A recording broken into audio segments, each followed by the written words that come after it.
Straight to Chappaqua, where House Oversight Democrats are briefing reporters now on Hillary Clinton's behind closed doors deposition on Jeffrey Epstein. Let's listen in. Thank you. I'm Ranking Member Robert Garcia for Oversight Democrats. I'm going to make some brief statements, as will my colleagues, and then perhaps a question or two, and then we're going to get back to the deposition. As a reminder, this deposition has now gone on for about 2 hours, 2 hours plus 2.5 hours, and so that it will continue throughout the day. And so, going to be also respectful of not being specific, but we do have some overall statements to make. And a lot of this obviously ties into what the Secretary has already put out herself in her opening statement. I just want to begin by just clarifying and putting emphasis on something that's very important, and it's something the Secretary herself has said. Secretary Clinton never met Jeffrey Epstein. She never visited the island. She never flew on his plane. And she also had no knowledge of Jeffrey Epstein's horrific crime. So zero knowledge of any wrongdoing. And you've also all heard that directly from her. Secretary Clinton is also completely cooperating with the deposition and the committee, and is answering questions in full faith and in good faith. What is not acceptable is oversight Republicans breaking their own committee rules that they established with the Secretary and her team, which you've all reported and you've seen by releasing photos. Not acceptable, and it was gracious of the Secretary and her team to continue the deposition. What we also want to say at this very moment is it's becoming more clear every single day is the questions continue to build around this DOJ and the White House and the focus of the majority. We want to understand right now where the missing FBI files are. These are files that accuse the President of the United States about serious accusations around sexual abuse. And the fact that they're not in the files and have been apparently either removed or discarded is incredibly concerning. And so we're calling on Attorney General Pam Bondi to immediately release those files. And lastly, I want to also add that this committee has now set a new precedent about talking to presidents and former presidents. And we're demanding immediately that we ask President Trump to testify in front of our committee and be deposed in front of oversight Republicans and Democrats. And that should happen immediately. He is the person that appears almost more than anyone else in the committee, and it needs to happen right now. Mr. Chairman, do you distinguish at all between a president and a former president and a sitting president? I mean, is there something in there? Because they will say, wait a minute, we know what the court ruled on his immunity. We should depose the person that is mentioned in the Epstein files almost more than any other person next to Ghislaine Maxwell, and that's Donald Trump. Mr. Ranking, we're going to have a couple comments, and then we're going to go ahead. I'm going to answer a couple questions. Thank you. Thank you. House Republicans need to get serious about this investigation. I understand now fully why Secretary Clinton wanted to make this deposition and her hearing public, because the reality is we are talking to the wrong person today. Who we should be talking to instead are people who are actually mentioned in the files, people who have made misleading statements about their relationship with Jeffrey Epstein. Earlier today, Chairman Comer mentioned being open to talking to Secretary Lutnick. Well, let's get him in. Let's talk to Secretary Lutnick instead. Let's talk to someone who is neighbors with Jeffrey Epstein, who actually associated with Jeffrey Epstein, not someone who had never, ever met Jeffrey Epstein to their knowledge. And so let's try to talk about people who will help us with our investigation, and let's release the 2.5 million files so we can know who else to talk to, and so we can do right by the victims and actually bring justice. Thank you. Thank you. I'm Congresswoman Yassamin Ansari, representing Arizona's 3rd District. I am extremely appalled by the Republican chairman's behavior today and by the behavior of the entire committee and how unserious they are about this investigation. Let's remind the country about what we are actually talking about. Jeffrey Epstein, Ghislaine Maxwell, and a list of many rich and powerful people from around the United States and around the world abused and raped more than 1,000 people who were children, many of whom were children at the time. And today we are sitting through an incredibly unserious clown show of a deposition where members of Congress and the Republican Party are more concerned about getting their photo op of Secretary Clinton than actually getting to the truth and holding anyone accountable. I also want to talk about the reporting from this week and the fact that we now know that the Department of Justice, in their ongoing cover-up, the most egregious cover-up in American history, intentionally seem to have redacted more or withheld more than 50 pages of allegations from a minor against President Trump. Do not forget that Kash Patel went in front of the Senate Judiciary Committee and said under oath that the FBI had no credible allegations of any other people being involved in this child sex trafficking operation. These documents that the Department of Justice intentionally has withheld from the American public in regard to the allegations against President Trump came from the FBI. The FBI had interviewed this witness 4 times. You do not do that if it is not serious.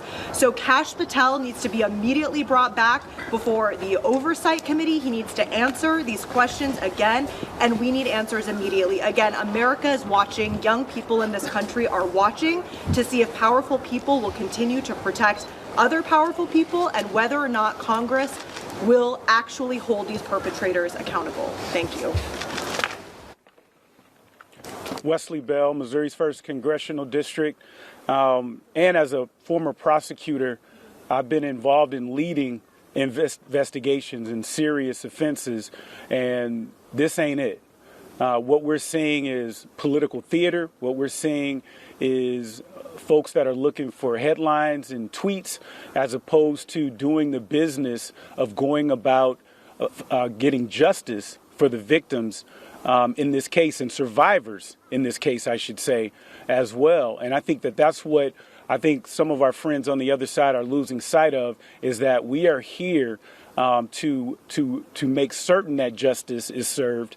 And it's important for us, and as oversight members, to do our job to ensure that all the evidence, any information is heard, and that any victims, any survivors, voices are heard as well. And that's what we're supposed to be doing. And so what we're seeing today is we have not learned one new thing.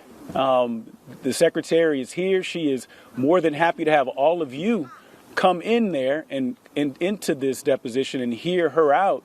But there are those on the other side of the aisle who do not want that for whatever reason. And so we're going to continue to push for justice. We're going to continue to work to make certain that the victims and survivors are given their due and their voices are heard and that justice is ultimately served.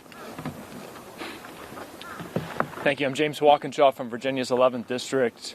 The Trump administration's treatment of the survivors of Jeffrey Epstein's crimes has been a callous disregard. We've seen that in his refusal to release the files. We saw that this week at the State of the Union with his refusal to acknowledge the survivors who were in the chamber. One of the things that's been confirmed today is that in addition to having no relationship with Jeffrey Epstein, Secretary Clinton has no relationship with Ghislaine Maxwell. But there are important questions we should be asking the Trump administration about Ghislaine Maxwell. And I hope that our Republican colleagues will join us in asking these questions. Why is it that Donald Trump has refused to rule out the pardon, the clemency that Ghislaine Maxwell is campaigning for? We held a deposition in this committee with Ghislaine Maxwell. She used that deposition as an opportunity to campaign for a pardon. Chairman Comer then walked out before many of you and gave her talking points as to why she should get a pardon. Donald Trump needs to direct Attorney General Bondi to release all the files, to unredact the illegal redactions, and he needs to unequivocally rule out a pardon for Ghislaine Maxwell, who is a monster, convicted of child sex trafficking. Why has he not ruled out pardoning her? Why did the Deputy Attorney General spend hours with her, and then why was she transferred to a cushy, lower security prison? Those are important questions we should be asking about Ghislaine Maxwell. We no longer have to ask whether there's any relationship between Secretary Clinton and Ghislaine Maxwell. There was not. I'm going to answer a couple of questions. I'm going to answer a question. One second. I'm going to one statement, then one question. Last thing I'm going to say, and I'm going to begin with a question, is we want to make a very clear demand right now, which is that the full transcript, unedited, of the Secretary's questions and the answers need to be released by the majority in the next 24 hours. We need the public and the American people have a right to know exactly what she said, what questions were asked of her, and how she responded. That's transparency. She herself requested that the press and the public be allowed into the deposition. That was denied. And so at a very minimum, they need to immediately release the full transcript, and we're hopeful that tomorrow, for the former president, that the press would be allowed in and the public as well. That's been the request. Thank you, Mr. Ranking Member. How did that leaked photo get out, and do you believe there should be any repercussions?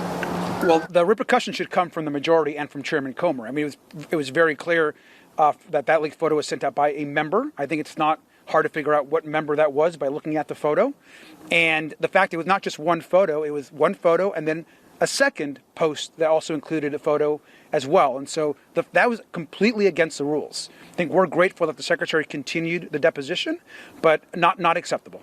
You said that this is a very unserious question. The Secretary's been clear that she has no relationship with Jeffrey Epstein. She's never met Jeffrey Epstein. She said a few times that she has had encounters with Ghislaine Maxwell. She clarified what those meetings were like. Did she talk about Ghislaine Maxwell attending her daughter's wedding? Did you get any new insight into those interactions? I think, obviously, we can't get into specifics about the answers, but we will get all those as soon as the video is released. And so we have to be very careful about giving specifics about what was actually said in the deposition per committee rules.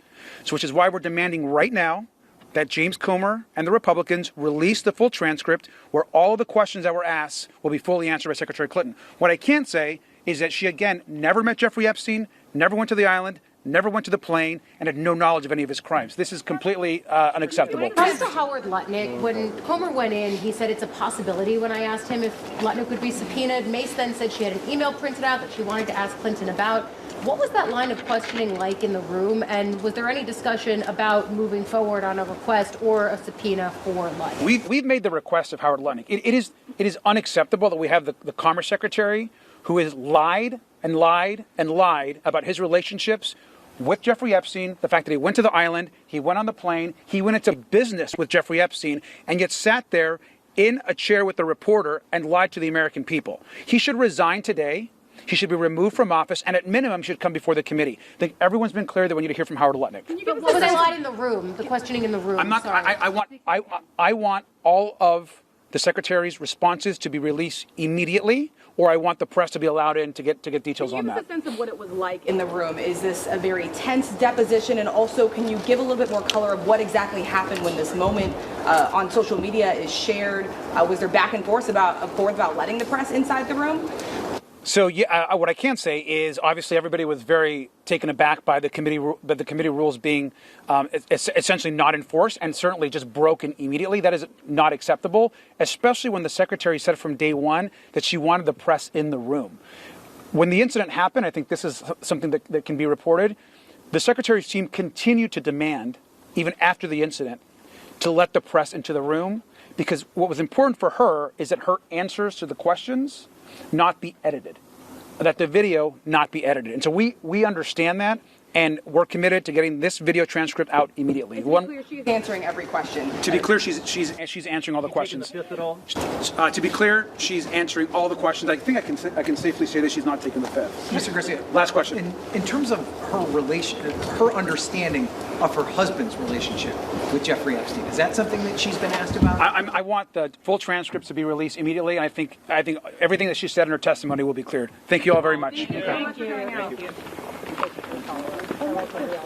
I know. I feel you. All right, just a quick break there as we heard from a ranking member of House Oversight, Robert Garcia, along with other lawmakers, on a brief break from deposing former Secretary of State Hillary Clinton on her relationship with Jeffrey Epstein, which she says she had never met, that she never visited the island, she never flew on his plane, and had absolutely zero knowledge of his crimes. But you heard from lawmakers there. She's been answering all questions so far in good faith. For more, let's bring in our legal contributor, James Sample, also our Perry Ressam, who's been following this closely as well. James, what do you make of Representative Garcia calling on Donald Trump to testify now? Powerful moment, and one that I think Donald Trump actually foreshadowed a little bit when he suddenly started walking back and sort of soft pedaling his comments a few weeks ago about the Clintons, because the specter of Donald Trump having to testify based on the precedent that is being set both today, but really more importantly tomorrow, is compelling. And while there is, and I think this is a fair thing to point out for the Trump camp, there is a difference. There is a meaningful difference legally, constitutionally, between a former president and a current president. That said, if you think back to 1998, Bill Clinton, when he was a sitting president, had to testify in a deposition under oath in a civil lawsuit involving Paula Jones. That particular precedent, plus tomorrow, makes it pretty hard, I think, for President Trump and his camp to argue that the same rules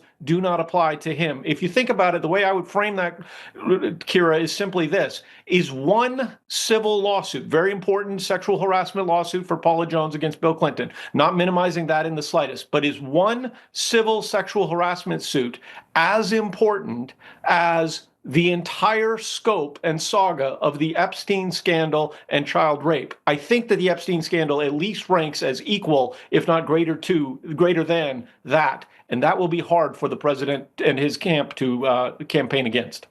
Well, Perry, do we have any sense of where this congressional investigation is headed next?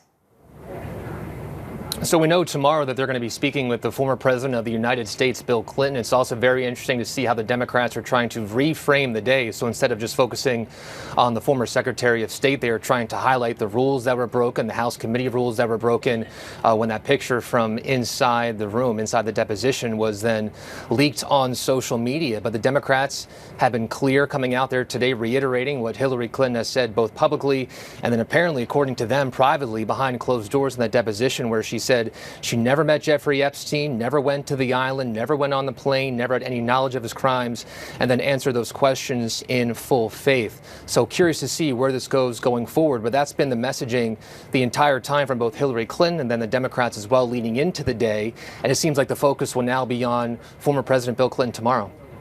And as you just mentioned, James, I mean, Hillary Clinton is sticking to her story that she never met Epstein, was never on the plane, never on the island. Lawmakers there reiterating that. But as we know, we've seen the pictures of Bill Clinton with Jeffrey Epstein, who, did spend time with him clearly. So how do you think this is all going to play out?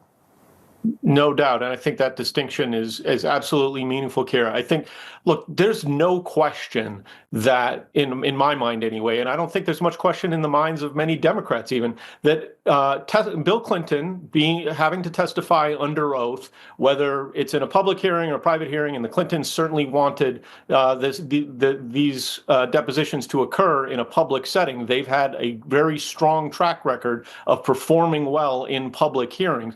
But there's no question that Bill Clinton is an appropriate person to testify in this investigation. The question comes in whether or not that same standard is being equally applied to others.